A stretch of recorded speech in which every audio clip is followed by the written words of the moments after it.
ഇതാണ് SP art gallery. ഗാലറിയുടെ പൂമുഖത്താണ് നമ്മളിപ്പോൾ നിൽക്കുന്നത്.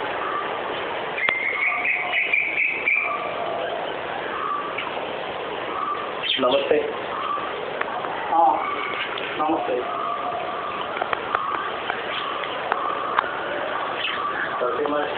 ആദ്യമായി എല്ലാവർക്കും പരിചയപ്പെടുത്തുവാനുള്ള ഒരു ദൗത്യമാണ്. നമസ്തേ, ഞാൻ സത്യൻ ശിവശക്തി. SP ആർട്ട് ഗാലറിയുടെ വെബ്സൈറ്റിലേക്ക് എല്ലാ ബഹുമാന്യ പ്രേക്ഷകർക്കും സ്വാഗതം. വ്യക്തി ആരാധന, മതസേവനം, പ്രസ്ഥാന സേവനം, ഈ 3 കാര്യങ്ങൾ തുടക്കം മുതൽ തന്നെ ഒഴിവാക്കിക്കൊണ്ടുള്ളതാണ് ഗാലറിയുടെ ഇതുവരെയുള്ള പ്രവർത്തനം. ഇനിയും അങ്ങനെ തന്നെ ആയിരിക്കും. നമസ്കാരം.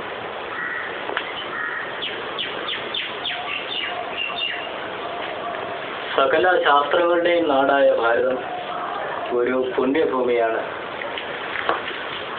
ഭാരതത്തിന്റെ ആധ്യാത്മിക സംസ്കാരമാണ് ഭാരതത്തെ പുണ്യഭൂമിയാക്കി മാറ്റുന്നത്.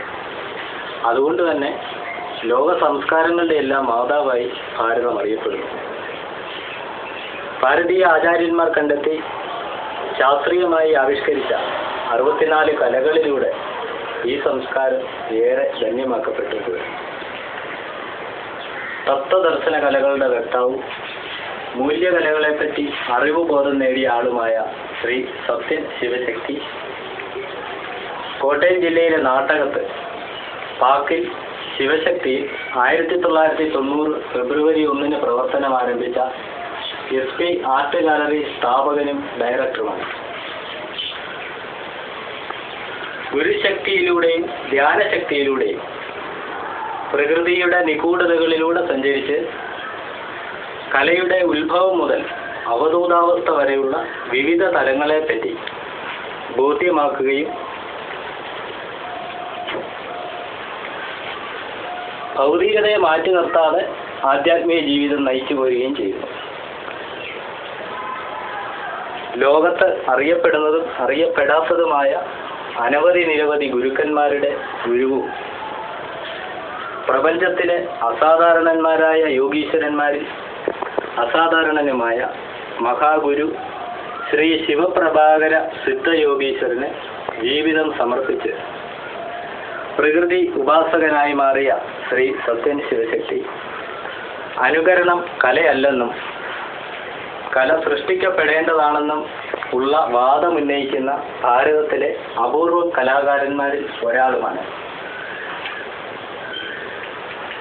ഭാരതീയ കലകളുടെ വിവിധ തലങ്ങളെപ്പറ്റി കഴിഞ്ഞ 36 വർഷങ്ങളിലേറെയായി സ്വതന്ത്ര പഠനം നടത്തിപ്പോരുന്ന അദ്ദേഹവുമായി സായാഹ്ന സഞ്ചാരങ്ങളിൽ അവിചാരിതമായി ഞങ്ങൾ നടത്തിയ ചർച്ചകളും അഭിമുഖങ്ങളും മൊബൈൽ ഫോൺ ക്യാമറ വഴി പകർത്തിയെടുത്ത് സൂക്ഷിച്ചിട്ടുള്ളത് SP ആർട്ട് ഗാലറിയുടെ ഡയറക്ടർ ബോർഡ് വാടാത്ത പൂവുകൾ എന്ന പേരിൽ പരമ്പരയാക്കി പ്രബുദ്ധ ലോകത്തിന് സവിനയം സമർപ്പിച്ചുകൊള്ളും.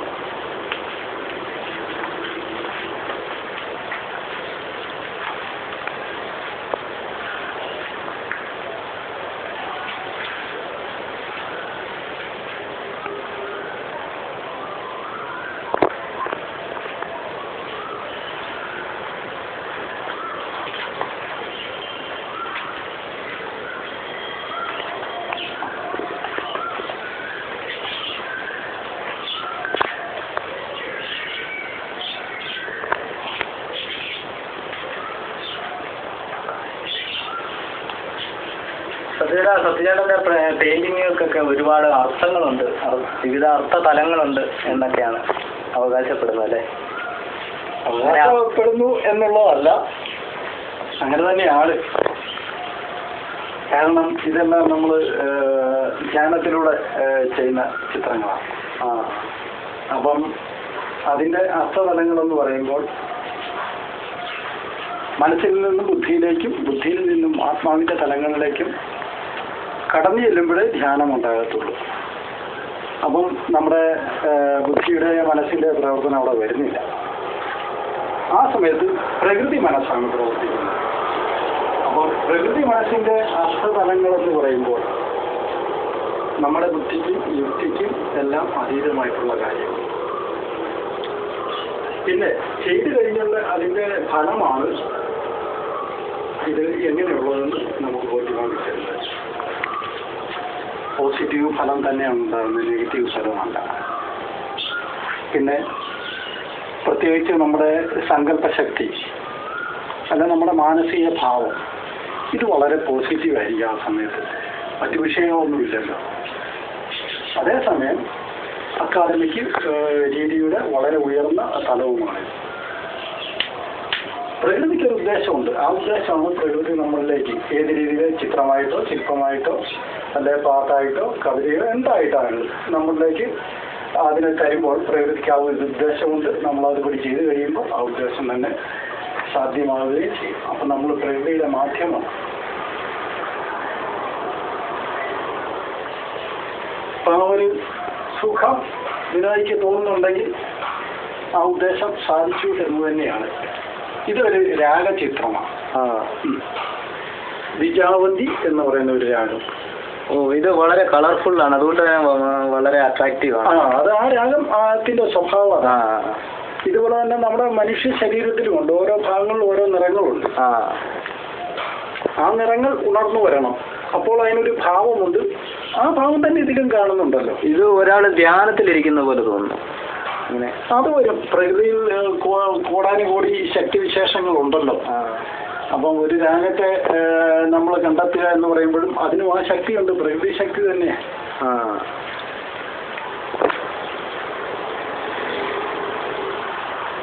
സത്യമാണ്. ചിത്രകല മാത്രമല്ല, ശില്പകല കൂടി കൈകാര്യം ചെയ്യുന്നുണ്ട്. ചിത്രകല, അഭിനയം, നൃത്തകല, സംഗീതകല എല്ലാം ഉണ്ട്. എല്ലാം ഉണ്ട്. ചിത്രകലയും പിന്നെ കവിതയുമാണ് ഒന്നിച്ചു തുടങ്ങിയത്. ഒരു നാണയത്തിന്റെ രണ്ടു വശങ്ങൾ പോലെ തന്നെ തുടങ്ങിയതാണ്. ഈ അടുത്ത കാലത്ത് തച്ചുശാസ്ത്രം ഒക്കെ കൈകാര്യം ചെയ്യുന്നത് കേട്ടു. അടുത്ത കാലത്ത് ഇച്ചിരി തിരക്കായി എന്നുള്ളതേ ഉള്ളൂ. അതൊരു 15 വർഷത്തിലേറെയായി. ഇടയ്ക്ക് ഈ പച്ചില നോക്കി പ്രവചനം നടത്തുന്ന ഉണ്ടെന്നൊക്കെ. അത് പ്രകൃതി എല്ലാ ജീവികളെയും പറ്റി ഒരു പ്ലാൻ ചെയ്ത് വെച്ചിട്ടുണ്ട്.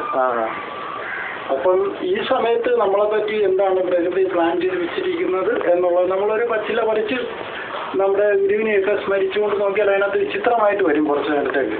അപ്പം നമ്മളതിനെ നിർവചിക്കും. എന്തായാലും സത്യൻ ചേട്ടനെ കൂടുതൽ അറിയണം, കൂടുതലായി മനസ്സിലാക്കണം എന്നൊക്കെയുള്ള ആഗ്രഹത്തോടു കൂടിയിരിക്കുന്ന നമ്മുടെ പ്രേക്ഷകർക്ക് കൂടുതലായി